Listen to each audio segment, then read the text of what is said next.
మీరు బలపరిచి మాట్లాడమని యేసు నామములో అడుగుచున్నాను తండ్రి, ఆమేన్. హల్లెలూయా. పరిశుద్ధ గ్రంథములో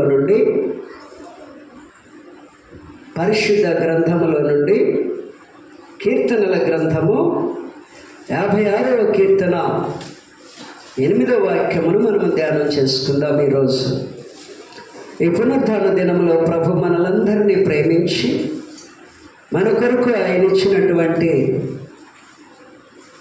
ఈ మాటను శ్రద్ధగా ఆలకించి మన హృదయంలో ఫీడ్ చేసుకుందాం. ఈ మాట ప్రకారంగా మన జీవితాలు నడిపించుకుందాం, నడుద్దాం. చదవండి.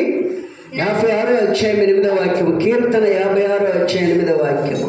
నా సంచారములను నీవు లెక్కించి ఉన్నావు, నా సంచారములను నీవు లెక్కించి ఉన్నావు. నా కన్నీళ్లు నీ బుడ్డిలో ఉంచబడి ఉన్నవి, నా కన్నీళ్లు నీ బుడ్డిలో ఉంచబడి ఉన్నవి. అవి నీ కవిలలో కనబడును కదా, అవి నీ కవిలలో కనబడును కదా. నేను మొరపెట్టిన దినమున. చాలు చాలు చాలు.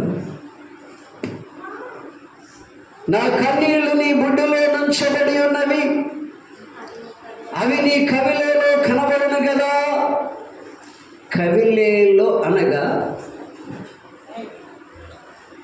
ఒక పుస్తకము లేక ఒక గ్రంథములో అని అర్థం. ఏ గ్రంథం మన కొరకు సిద్ధపరచబడి ఉంది? పరలోక రాజ్యంలో 2 గ్రంథాలలో, ఒకటి నీతి క్రియలు రాయబడే గ్రంథము, 2 లోక సంబంధమైన క్రియలు రాయబడే గ్రంథము. విశ్వాస కొరకు 2 గ్రంథాలు సిద్ధపరచబడ్డాయి. ఇక్కడ దావీదు సౌలు చేత తరమబడుతున్నప్పుడు కన్నీరు కన్నీరు కన్నీరు వెలికిస్తూ తప్పుకొని తిరుగుతూ ఉన్నాడు. ఒక దినాన కాతు వాడికి దొరికాడు.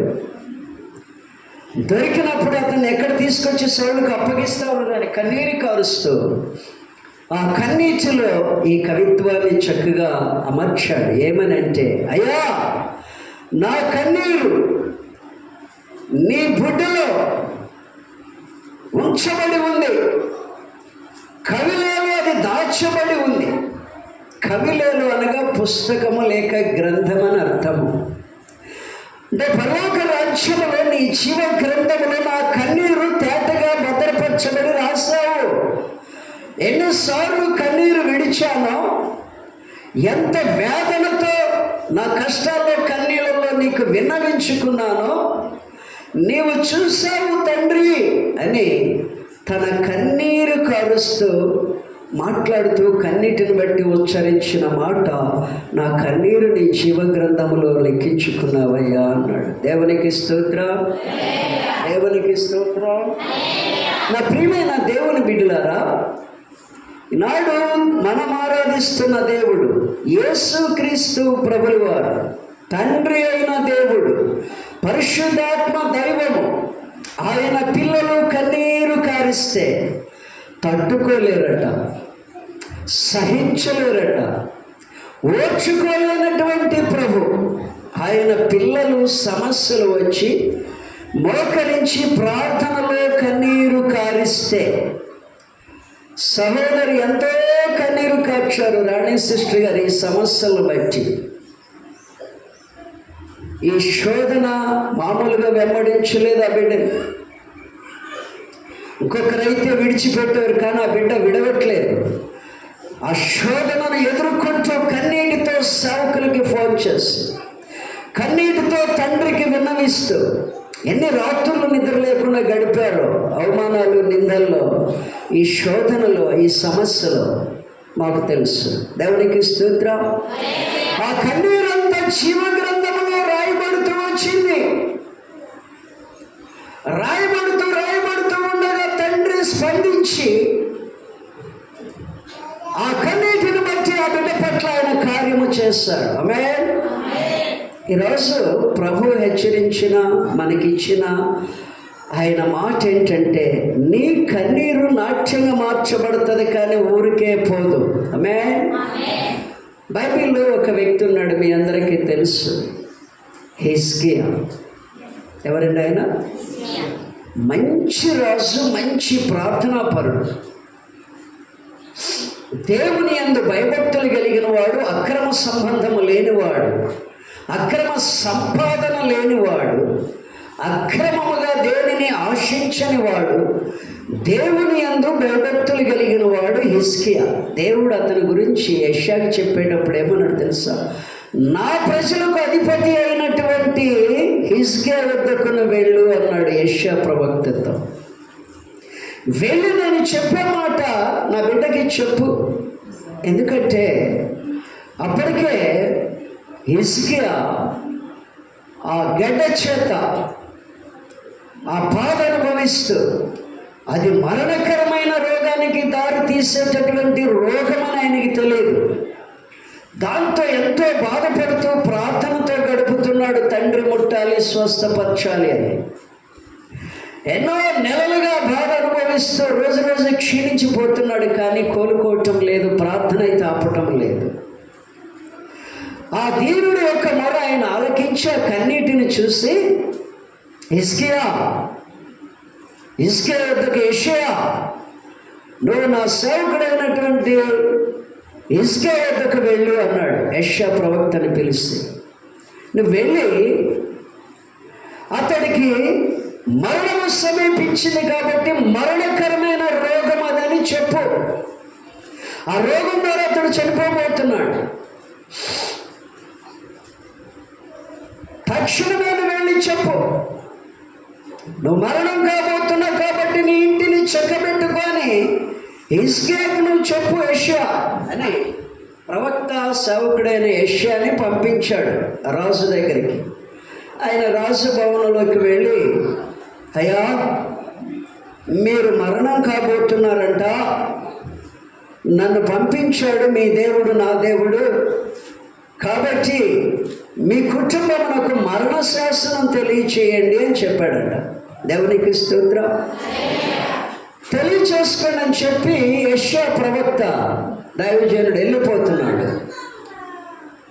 బంగ్లాలో పడి వెళతా ఉన్నాడు. ఈలోగా ఈయన ఏం చేస్తాడంటే వెంటనే సింహాసనం దిగి ఇంక ఏమీ సమాధానం చెప్పకుండా గోడ తట్టు తన ముఖం తిప్పుకున్నాడట.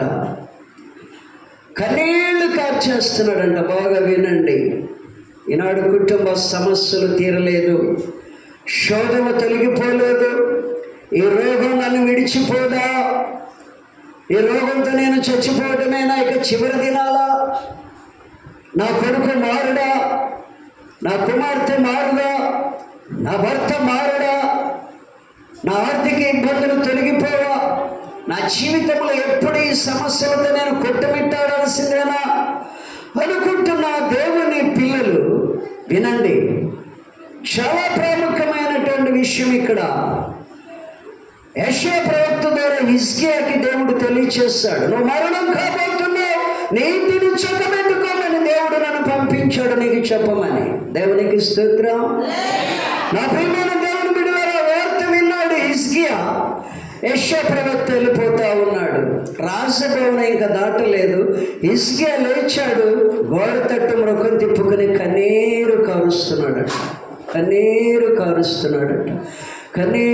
కారుస్తూ అంటున్నాడంట, అయ్యా, నీ సన్నిధిలో నేను ఎట్లా నడుచుకున్నాను, దయతో సత్యముతో కృపతో జ్ఞాపకము చేసుకోయా అని చిన్న ప్రార్థన ఆయన చేస్తూ ఉన్నాడు. వెంటనే దేవుని స్వరం మరలా యెషయా ప్రవక్త ఆ రాజభవనం దాటి ఇంకా బయటికి వెళ్ళలేదు. బంగ్లా చివరికి వెళుతూ ఉన్నాడు, రాజుగారి కోటలో నుంచి బయటికి వెళ్ళలేదు. దేవుని స్వరం యెషయా ప్రవక్త దగ్గరికి వచ్చి, యెషయాను నా సేవకుడైనటువంటి నా ప్రజలకు అధిపతి అయినటువంటి హిజ్కియా వద్దకు వెళ్ళి నీ కన్నీరు నేను చూశానని చెప్పు. దేవునికి స్తోత్రం చెప్పండి. ఏం చూస్తాడంట మన దేవుడు? మన దేవుడు ఏం చూస్తాడంట?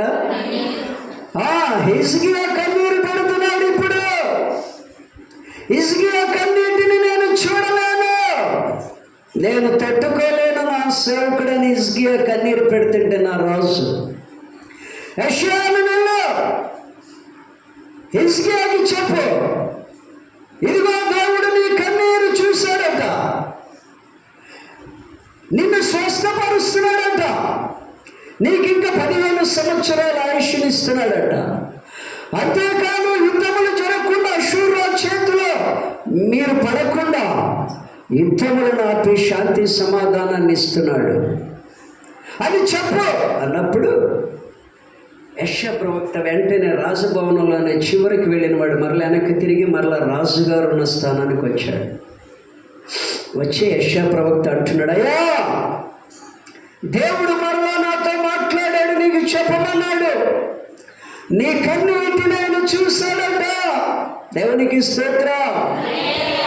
నీ కన్నీటిని చూశాడంట. నిన్ను బాగు చేస్తానన్నాడు. నిన్ను స్వస్థపరిచి ఇంకా నీకు 15 సంవత్సరాల ఆయుష్ని ఇస్తున్నాడట. బా చదవండి ఆ మాట బైబిల్లో. ఈరోజు అనేక సమస్యలు ఇంటి నిండా ఒంటి నిండా పెట్టుకుని ఉపవాస ప్రార్థన చేస్తున్నారు, కానీ కన్నీటి ప్రార్థన చేస్తున్నారు. కన్నీటి ప్రార్థన నీ జీవితంలో, నీ కుటుంబంలో గట్టిగా అడ్డుకున్న సాతానుడి యొక్క పునాదులను కదిలించి వాడి స్తంభాలు కూల్చివేసి నీ జీవితంలో దేవుని కార్యములు నిత్యంగా జరిగించేది కన్నీటి ప్రార్థన. హల్లెలూయా. యెషయా గ్రంథం 38వ అధ్యాయం 3వ వాక్యం నుంచి పెద్దగా చదవండి. యెహోవా యథార్థ హృదయుడైన సత్యముతో నీ సన్నిధిని నేను ఎట్లు నడుచుకొంటినో నీ దృష్టికి అనుకూలముగా సమస్తము నేను ఎట్లు జరిగించితినో కృపతో జ్ఞాపకము చేసుకొనమని హిజ్కియా కన్నీళ్లు విడుచుచు యెహోవాను ప్రార్థింపగా యెహోవా వాక్కు యెషయాకు ప్రత్యక్షమై ఇలాగు సెలవిచ్చెను, నీవు తిరిగి హిజ్కియా యొద్దకు వెళ్ళు, అతనితో ఇట్లనుము, నీ పితరుడైన దావీదునకు దేవుడైన యెహోవా నీకు సెలవిచ్చినదేమనగా నీవు కన్నీళ్లు విడుచుట చూచితిని, నీ ప్రార్థన నేను అంగీకరించి ఉన్నాను. ఇంకా 15 సంవత్సరముల ఆయుష్షు నీకు ఇచ్చెదను. మరియు ఈ పట్టణమును నేను కాపాడుచు నిన్ను ఈ పట్టణమును అష్షూరు రాజు చేతిలో పడకుండా విడిపించెదను. చాలు నాన్న, చాలు. దేవునికి స్తుతిని చెప్పండి. నీ కన్నీటిని చూశాను, నీ ప్రార్థన నేను అంగీకరించాను. 2 మాటలు తండ్రి పలికాడు. మా సహోదరు రాణి సృష్టి గారి విషయంలో కన్నీటిని చూశాడు, ప్రార్థన ఆలకించాడని ధైర్యంగా చెప్తున్నా. సాధ్యం కాంది సాధ్యమైంది ఈరోజు. ఆమేన్. హల్లెలూయా. సాధ్యము కాంది ఆ బిడ్డ పట్ల సాధ్యం అవటానికి ఒక్కటే, తండ్రి బిడ్డలు, తల్లి బిడ్డల బంధం కలుపుకుంది. అమ్మా అయ్యా పరిస్థితిని ఎప్పటికప్పుడే రాత్రి అయినా భయపడకుండా బాధపడుతున్నారా? ఈ టైంలో ఫోన్ చేస్తే నేను బాధపడను తల్లి, అస్సలు బాధపడను. నీలాంటి బిడ్డల కోసమే దేవుడు మమ్మల్ని ఉంచాడు. హల్లెలూయా. నేను బాధపడనమ్మా, అస్సలు సంఘైక్యతలో నమ్మకమైన బిడ్డల విషయం నేను అస్సలు బాధపడనమ్మా. దేవునికి స్తుతిని చెప్పండి. హల్లెలూయా. మీరు అర్ధరాత్రులు చేసిన మీ సమస్యలు వినటానికి నేనున్నానమ్మా. దేవుడు నన్ను ఉంచాడు. చెప్పండి అమ్మా. చెప్పినప్పుడు బలపరుస్తూ, ధైర్యపరుస్తూ, ఓదారుస్తూ దేవుడు చేస్తున్నాడమ్మా, నమ్మండి. ఆ బిడ్డ కన్నీళ్లు కారుస్తూ నమ్మి కన్నీటి ప్రార్థన చేసింది. హిజ్కియా వలె. ఆమేన్. ఆ కుమార్తె ఈరోజు సంతోషంగా మన మధ్యలో ఉన్నారు. ఆమేన్. ఇంకా సంతోషించే కార్యాలు ప్రభు ద్వారా పొందుకోబోతున్నారు. ఆమేన్. నా ప్రియమైన దేవుని బిడ్డలారా, దేవుడు ఏమన్నాడో చూస్తారా? హిజ్కియా కన్నీటిని చూశాను. హిజ్కియా కన్నీటిని చూస్తున్న దేవుడు నా కన్నీటిని చూడడా? హిజ్కియా ఒక్కడే ఆయనకి ఇష్టడా? మనం అందరం అప్పటికంటే ఇప్పుడున్న ప్రజలు కృపాదినములు ఇవి, కృపాకాలం ఇది. ఇప్పుడు ఇంకా త్వరగా మన ప్రార్థనలు ఆలకించే దినాలు తెలుసా? ఒక దినాన్న ద్వారాలు మూయబడుతున్నాయి. దుష్టుడు చెలరేగే క్రీస్తు విరోధి రాబోతున్నాడు. సువార్త ద్వారాలు మూసివేయబడే రోజుల దగ్గరకు వచ్చేస్తున్నాయి. ఆ దినాలు రాబోక ముందే, పరిశుద్ధాత్ముడు ఎత్తబడక ముందే, సంఘము మహిమ శరీరముతో ఎత్తబడక ముందే, మధ్యాకాశానికి 7 ఏళ్ల ప్రేమ బిందుకి వెళ్ళక ముందు కృపాకాలం నడుస్తూ ఉంది. ఈ కృపాకాలంలో నీ నా హృదయ వాంఛలు తీర్చే దేవుడు, నీ నా శోధన తొలగించే దేవుడు, నీ నా ఇబ్బందులు, కుటుంబంలో మార్పు లేని బిడ్డల్లో మారు మనసు తెచ్చే దేవుడు, దరిద్రతను తొలగించి రోగాలను తుడిచివేసి స్వస్థపరిచే దేవుడు అంటున్నాడు. నీ కన్నీటిని నేను చూశాను, నీ ప్రార్థన నేను ఆలకించాను. ఎప్పుడన్నా కన్నీటి ప్రార్థన ఎంతమంది చేస్తుంటారు? ఇక్కడ చాలా తక్కువ మంది అనుకుంటున్నాను. నేను విజయవాడలో ఉన్నప్పుడు, రక్షణలోకి వచ్చినప్పుడు ఒక దైవజనుడి కూటాలకు వెళ్ళాను. ఆ దైవజనుడు పెట్టిన కూటంలో ఒకే ఒక మాట నా హృదయాన్ని తాకింది. ఏంటో తెలుసా? ఎంతమందిని తాకిందో నాకు తెలియదు. ఆ కూటములో నన్ను తాకిన ఒకే ఒక మాట, నన్ను బలపరిచిన ఒకే ఒక మాట, ఈరోజు మిమ్మల్ని తాకితే గొప్ప ధనిలు అనుకుంటున్నాను, మిమ్మల్ని బలపరిస్తే మీ జీవితాంతం ఈ మాట మర్చిపోకూడదు. నేను మర్చిపోలే ఇప్పుడు కూడా. ఆ దైవజనుడు ఏమన్నాడు తెలుసా? నిజమైన విశ్వాసికి కన్నీటి ప్రార్థన ఉంటుంది అన్నాడు. అంటే కన్నీటి ప్రార్థన లేని వాళ్ళందరినీ ఏ లెక్కలో కట్టుకోవాలి? నిజమైన విశ్వాసిగా ఆ దైవజనుడు ఆనాడు చెప్పాడు. 33 సంవత్సరాల క్రితం మా మ్యారేజ్ అయిన కొత్తలో. ఇంకప్పుడు నేను ప్రార్థనలకి నడవటం మొదలు పెడుతున్నాను. యేసుని గురించి వినబోతున్న దినాలు, వింటున్న దినాలు, తెలుసుకోబోతున్న దినాలు, తెలుసుకుంటున్న దినాలు అవి. ఆ దినాల్లో నేను నా భార్య, పెద్దబాబు, చిన్నబాబు పుట్టలేదు. ఇంకా వెనకాల 2 పిల్లలు పుట్టలే. మొదట పెద్దబాబు పుట్టాడు, 2వ బాబు, 3వ బాబు ఇంకా పుట్టలేదు. ఆ పెద్ద ఆయన చిన్నాడు అప్పటికి. ఆయన తీసుకుని ఆ కూటాలకు వెళ్ళాము. ఆ స్వరం ఆ రాత్రి నన్ను తాకిన స్వరం, నిజమైన విశ్వాసికి కన్నీటి ప్రార్థన ఉంటుందట. ఏముంటుందట? చెప్పండి పెద్దగా. ఈరోజు నా ప్రియ దేవుని బిడ్డ, నిన్ను ప్రేమించిన దేవుడు ఒక చక్కటి బలమైన మర్మంతో కూడుకున్న సందేశాన్ని నీ ముందుకు తెచ్చాడు, నీ హృదయంలోనికి తెచ్చాడు. ఏంటది? నీవు కన్నీటి ప్రార్థన చేసే విశ్వాసిగా దేవునికి కనబడాలి. నీ ఇంటిలో ఏ సమస్య, శోధన ఉన్నా, నీ ఇంటిలో ఏ ఇబ్బందులు ఉన్నా, కన్నీటి ప్రార్థన కావాలి. చేశానండి ప్రార్థన, చేశాను అయ్యగారు ప్రార్థన, చేశాను అమ్మగారు ప్రార్థన. ఎంతకాలం నేను చేస్తున్నానో తెలుసా? సహోదరి, ఎంతకాలం నేను చేస్తున్నారో మాకు, దేవుడికి, ఆ బిడ్డకి తెలుసు. ఎప్పటి నుంచి కాదు ఈ పోరాటం. ఈ సంవత్సరం, ఈ నెలలో, ఈ 2 రోజుల్లో అద్భుతం జరిగింది. ఆమేన్. హల్లెలూయా. 1 నెల, 2 నెలలు, 3 నెలలు, 6 నెలలు, 1 సంవత్సరం అయితే మన వాళ్ళు ఏం చేస్తారంటే ఫుల్ స్టాప్ పెట్టి ముగిస్తారు. మన దేవుడి దగ్గర కార్యము జరిగే వరకు ముగింపు అంటూ పెట్టకూడదు, ఫుల్ స్టాపులు పెట్టకూడదు. దేవునికి స్తోత్రం. ముగింపులు, ఫుల్ స్టాపులు పెట్టేవాళ్ళం కాదు మనం. పట్టు కార్యము జరిగే వరకు పట్టు వదలకుండా కన్నీటి ప్రార్థన చేసే విశ్వాసి నిజమైన విశ్వాసి. ఆ దైవజనుడు ఆనాడు చెప్పాడు, నా హృదయంలో ఫీడ్ అయింది ఆ మాట. నిజమైన విశ్వాసి కన్నీటి ప్రార్థన కలిగి ఉంటారు. అంటే కన్నీటి ప్రార్థన లేని వాళ్ళందరినీ ఏ లెక్కలో చెప్పినట్లు దైవజనులు? నిజమైన విశ్వాసి కాదు అని అర్థమైంది. ఇప్పుడు దేవుని స్తోత్రం చెప్పండి, మరోసారి చెప్పండి. నా ప్రియమైన దేవుని బిడ్డలారా, యేసు ప్రభు ఒక రోజున మానవులమైన మనమే కాదు, ప్రభు అయిన యేసుక్రీస్తు ప్రభుల వారు కూడా అనేక చోట్ల కన్నీరు పెట్టాడు. లాజరు, మార్తా, మరియల ఇంటికే వెళ్ళేవాడట. బెతానియా గ్రామం వెళితే ఆ కుటుంబానికి ఆ ఇంటికే వెళ్ళి ఊరంతా తిరిగి అద్భుతాలు చేసేవాడు. చివరికి మళ్ళీ ఆ ఇంటికే వెళ్ళి ఆ ఇంట్లోనే ఆహారం తీసుకుని ఆ ఇంట్లో నుంచి మళ్ళీ బయట ప్రాంతాలకు వెళ్ళేవాడు. మరలా గ్రామం వెళ్తే ఆ ఇంటికే వెళ్ళేవాడు. ఆ ఇంట్లోనే ఆయన ఆతిథ్యం స్వీకరించేవాడు. ఒక దినాన ఆ అక్క చెల్లెలకున్న సహోదరుడు లాజరు చనిపోయాడు రోగంతో. దేవునికి స్తోత్రం.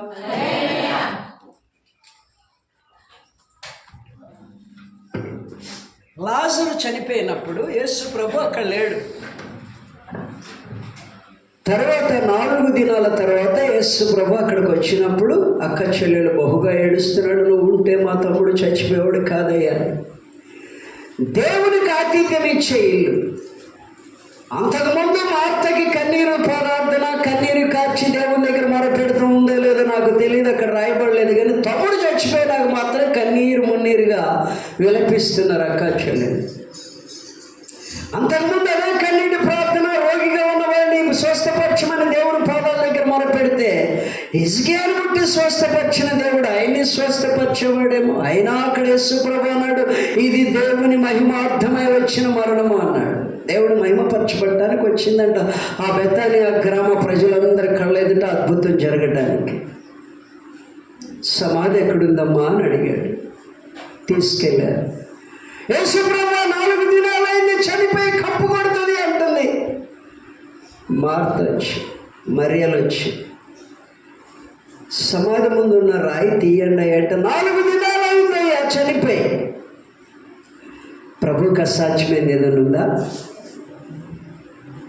నెల దినాలైనా కూడా ఆరోగ్యవంతమైన శరీరంతో లేపుతాడు. ఏడు శరీరం అంతా కుళ్ళిపోయింది. పసిబిడ్డ శరీరం వల్ల ఏడును స్వస్థపరిచి లేపలేదని నా తండ్రి. ఏమండి, దేవునికి స్తోత్రం చెప్పండి. హల్లెలూయా. రాయి తీయండి అన్నాడు. రాయి తీస్తుండగా ప్రభు అంట ఒక్కసారి తట్టుకోలేని దుఃఖంతో కన్నీరు కార్చాడట. దేవునికి స్తోత్రం చెప్పండి. హల్లెలూయా. తట్టుకోలేని దుఃఖంతో కన్నీరు కార్చాడట ప్రభు. హల్లెలూయా.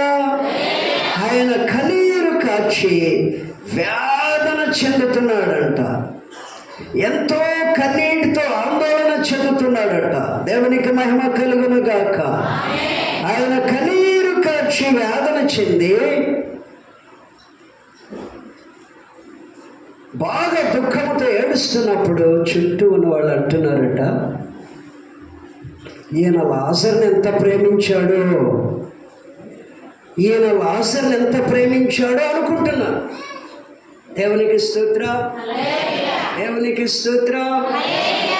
కానీ లాజరు యొక్క పాపములు బహుభయంకరంగా కనబడి ఆయన కన్నీరు పెట్టాడు. లాజరు దోషములు పెట్టిన తర్వాత లాజరు బయటికి రా అన్నాడట. అంతే, ఒకే ఒక్క స్వరము చనిపోయిన వాడికి జీవమునిచ్చి కుళ్ళిపోయిన డెడ్ బాడీ క్షేమంగా బయటకు వస్తూ ఉంది. అక్కలే అన్నారు, కుళ్ళిపోయి ఉంటుంది, కంపు కొడుతుంది. చనిపోయి 4 దినాలైంది, కుళ్ళిపోయి ఉంటుంది, కంపు కొడుతుంది అని అక్కలే సాక్ష్యం ఇచ్చారు. కానీ బయటకు వచ్చినప్పుడు లాజరు చక్కని శరీర దేహముతో బయటకు వస్తున్నాడు. ఆమేన్. సజీవుడిగా బయటకు వస్తున్నాడు. దేవుని స్వరం ఎప్పుడైతే లాజరు బయటికి రాని కేక వేశాడు తండ్రి, మరణము పటాపంచలై సజీవుడిగా లేచొస్తున్నాడు. ఏం కార్చాడు దేవుడు? కన్నీరు కార్చాడు. దేవునికి స్తోత్రం చెప్పండి. తండ్రి అద్భుతం చేశాడు. దేవునికి స్తోత్రం చెప్పండి. హల్లెలూయా. ఈరోజు నా కన్నీటిని కూడా నాట్యంగా మార్చాలని, మన శాప పాపములను ఒప్పుకొని విడిచిపెడితే ఆయన కొట్టివేసి వాటిని దూరపరిచి తుడిచివేసి ఎన్నటి జ్ఞాపకం చేసుకుండా మన పాపాలన్నీ తుడిచివేసి మన కుటుంబంలో అద్భుతాలు చేయాలని, స్వస్థతలు జరిగించాలని నీకు నాకు ఈరోజు ఇస్తున్న హెచ్చరిక కన్నీటి ప్రార్థన. నీ కన్నీటిని చూశాను, నీ ప్రార్థన నేను అంగీకరించాను. హల్లెలూయా. కన్నీరు కారుస్తూ చేసే ప్రార్థన దేవుడు అంగీకరిస్తాడు. నీ పిల్లల విషయమా, భర్త విషయమా, వివాహాల విషయమా, ఉద్యోగాల విషయమా, దేవుని బిడ్డలారా రక్షణ విషయమా, కుటుంబంలో సమాధానం లేక జీవిస్తుండే సమాధానమైన విషయమా, ఏ సమస్యని ఈరోజు నా ప్రభు ఇస్తున్న హెచ్చరిక, దేవుని బిడ్డ నీకు నాకు కన్నీటి ప్రార్థన కావాలని బైబిల్ సెలవిస్తావు. రోజున యేసుక్రీస్తు ప్రభుల వారు బయలుదేరి శిష్యులు తీసుకుని వెళుతూ ఉన్నారు.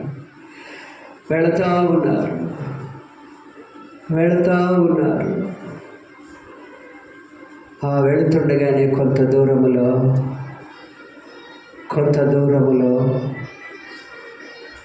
యెరూషలేము పొలిమేర్లు వచ్చాయి. యెరూషలేము పొలిమేర్లలో నిలబడిన దేవుడు, హల్లెలూయా హల్లెలూయా, యెరూషలేము పొలిమేర్లలో నిలబడిన దేవుడు.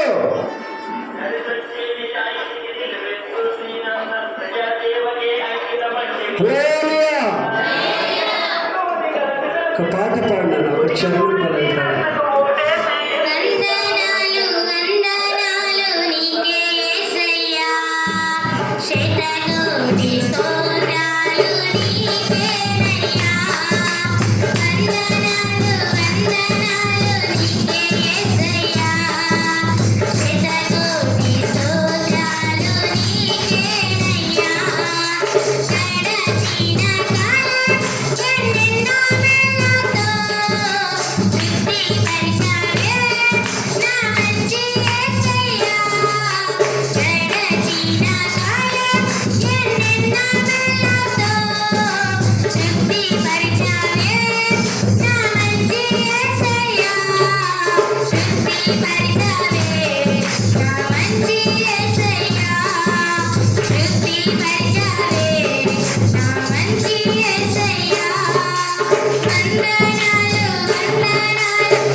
ప్రభు శిష్యులను తీసుకుని యెరూషలేము పొలిమేరలోకి వచ్చేటప్పటికి ఒక్కసారిగా ప్రభు ఆగిపోయి నిలబడ్డారట. శిష్యులు కూడా హఠాత్తుగా ఆగిపోయి అలానే ఆయనతో పాటు నిలబడి ఉన్నప్పుడు ప్రభు స్వరం ఎత్తి, యెరూషలేమా యెరూషలేమా, నీ యొద్దకు పంపబడిన ప్రవక్తలను రాళ్ళతో కొట్టుచు ఉండుదానా, ఈ దినమందైనా నువ్వు సమాధానకరమైన సంగతులను తెలుసుకొని నీకు ఎంతో మేలు అని కేకేస్తున్నాడట. ఎందుకు కేకేస్తున్నాడు ప్రభు అని నేను కొద్దిసేపు ఆలోచన చేసి ధ్యానం చేశాను. దైవజనులందరూ ధ్యానం చేస్తారు ఒక్కొక్క విషయంలో. యెరూషలేముకి భయంకరమైన ఉగ్రత రాబోతుంది.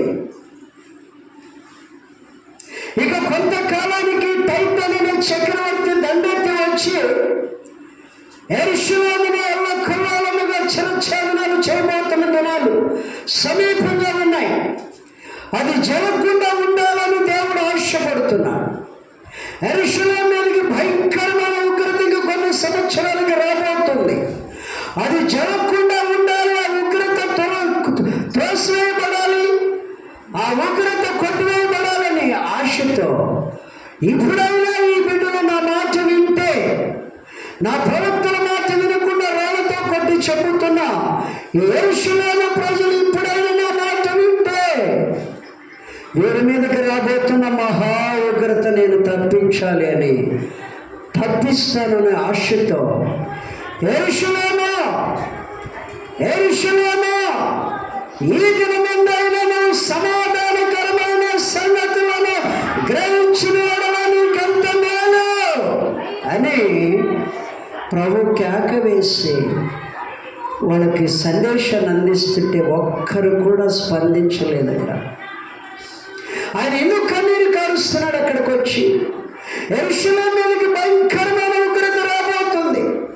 నా స్వరూపంలో చేసుకున్న నా పిల్లలు నా రాజ్యానికి వారసులు కావాలి, నాతో యుగయుగములు ఉండాలి, కానీ ఉగ్రతకి బల అగ్నిగుండ పాలు కాకూడదని యేసయ్య ప్రేమమూర్తి కన్నీరు కారుస్తూ వారిని ఇంకా ప్రేమిస్తూనే ఉన్నాడు. భయంకరమైన శాపం వారి మీదకి వచ్చేస్తుంది. గొప్ప గొప్ప ప్రవక్తలను రాళ్ళతో కొట్టి చంపేస్తున్నారు. వారు సమాధానకరమైన వార్త తీసుకుని వెళ్ళారు. యేసే నిజమైన దేవుడు, రక్షణ పొందండి. రక్షణ పొందకపోగా, యేసు ప్రభు వైపు తిరగకపోగా వాళ్ళని రాళ్ళతో కొట్టి చంపుతున్నారు. యేసు దేవుడు అంటావా? హల్లెలూయా హల్లెలూయా. యేసయ్య ఉగ్రతను చూశాడు, కన్నీరు కారుస్తున్నాడు, కన్నీరు కారుస్తూ కేకలు వేస్తున్నాడు. దేవుని బిడ్డలారా, హల్లెలూయా ఆయన అంటున్నాడు, ఈ దినమందైనను నీవు సమాధానకరమైన సంగతులను వినిన యెడల నీకెంతో మేలు. ఈ దినమందైన మనసు మార్చుకో, పశ్చాత్తాపడు, దేవుని వైపు తిరుగు, దేవుని రాజ్యం వైపు తిరుగు,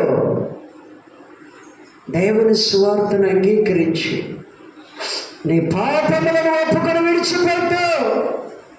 కన్నీటితో కేకలు వేస్తూ, ఎందుకు కార్చాడండి కన్నీరు? ఎందుకు కార్చాడండి?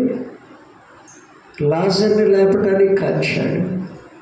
యెరూషలేము పొలిమేర్లలో నిలబడి కన్నీరు ఎందుకు కారుస్తున్నాడంటే భయంకరమైన ఉగ్రత రాబోతా ఉంది. సరిగ్గా యేసు ప్రభువును సిలువ వేశారు. అప్పటికి 33.5 సంవత్సరాల వయసులో ఉన్నాడు యేసయ్య. 30వ సంవత్సరంలో సువార్త మొదలుపెట్టాడు. 3.5 సంవత్సరాలు సంపూర్తి చేశాడు. సిలువ మరణం ద్వారా లోకాన్ని విడిచాడు. కరెక్ట్గా 70వ సంవత్సరంలో టైటన్ అనే చక్రవర్తి ఒక అర్ధరాత్రి యెరూషలేమును చుట్టేశాడట.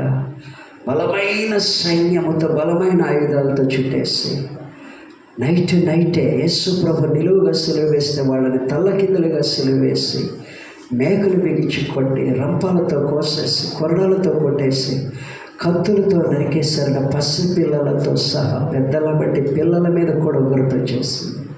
అది చూసి ఆయన కన్నీరు కార్చి కేకలు వేస్తున్నప్పుడు ఆయన మారుతారేమో అనుకున్నాడు. ఒక్కరిలో కూడా మార్పు రాలేదు.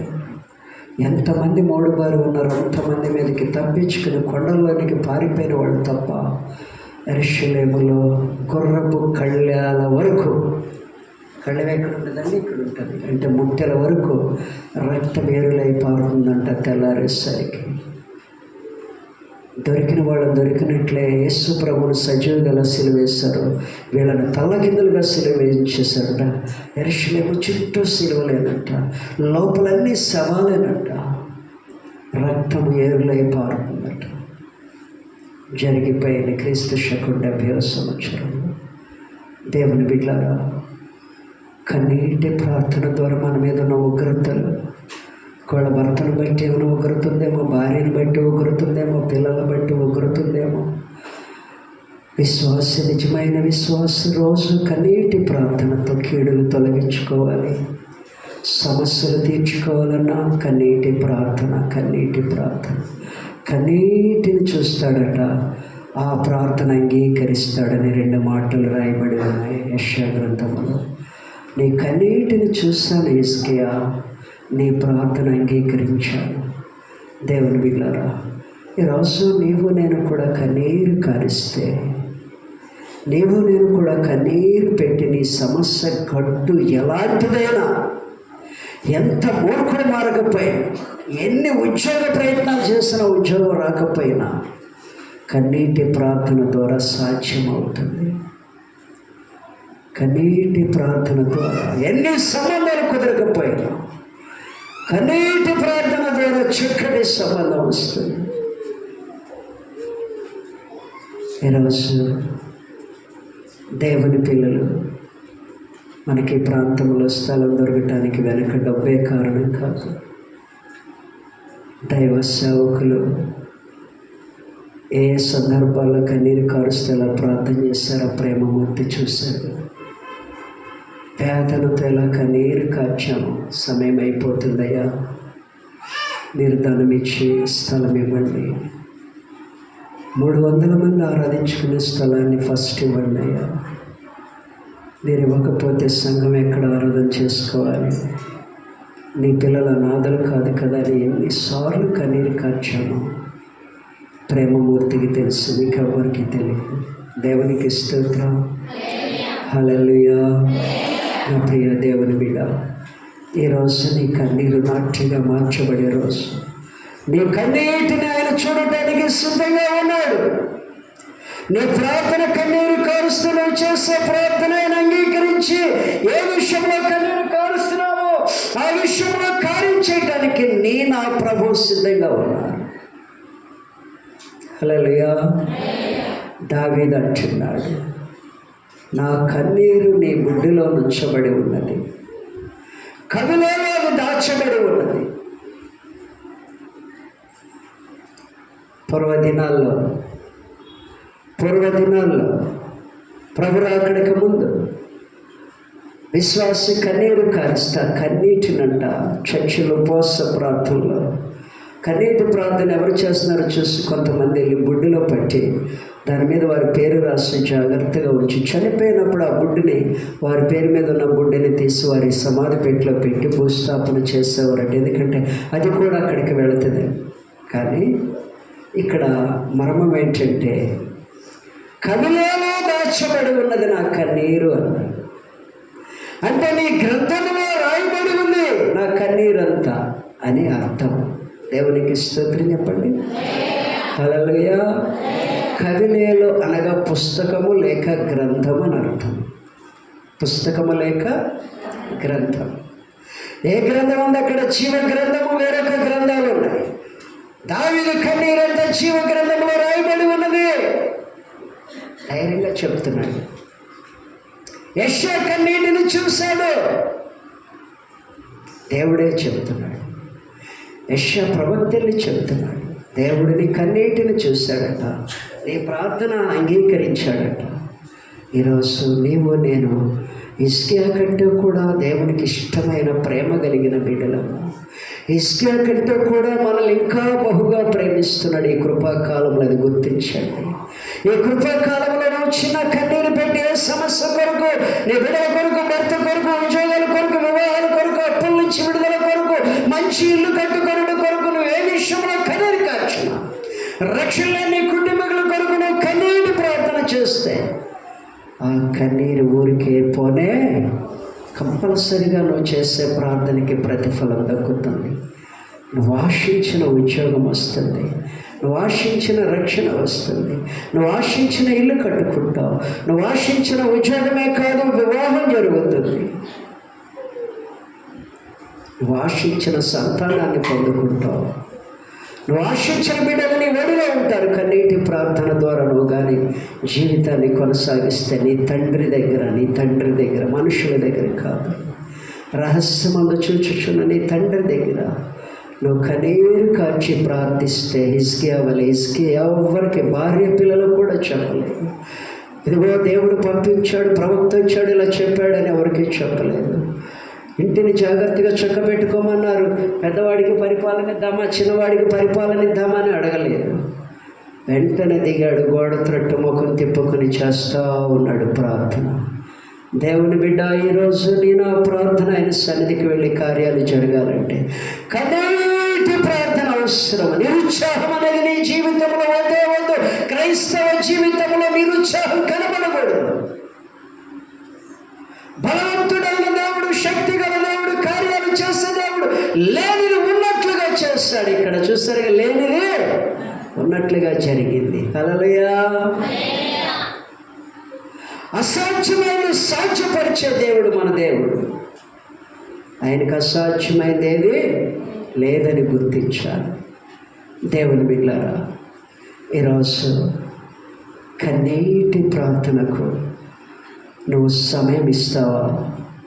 నీ హృదయాన్ని ఇస్తే మీ కుటుంబాలలో ఏ కొదువులు మిమ్మల్ని పీల్చి పిప్పు చేయలేవు. ఏ సమస్య మిమ్మల్ని జయించలేదు. మీరు జయిస్తారు ఆ సమస్యని కన్నీటి ప్రార్థన ద్వారా.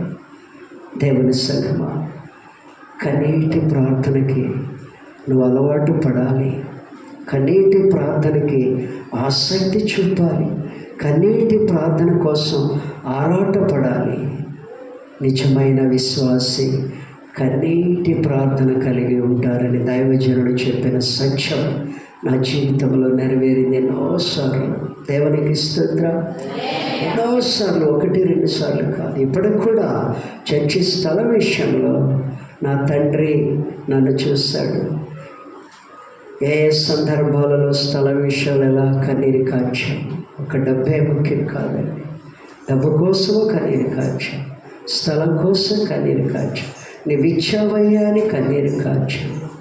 ఇచ్చేశాడు. ప్రయత్నం బిడ్డలు శుక్రవారాలు వచ్చేవాళ్ళకి తెలుసు. నేను అక్టోబర్ కల్లా స్థలం అయ్యా, ఫిబ్రవరి నుంచి మందిరం కట్టించయ్యా, ఈలోగా డబ్బు సమకూర్చాయని ప్రార్థన చేసి ఎంతమంది ఆలకించారు ఆ ప్రార్థన? చేతులు ఎత్తండి.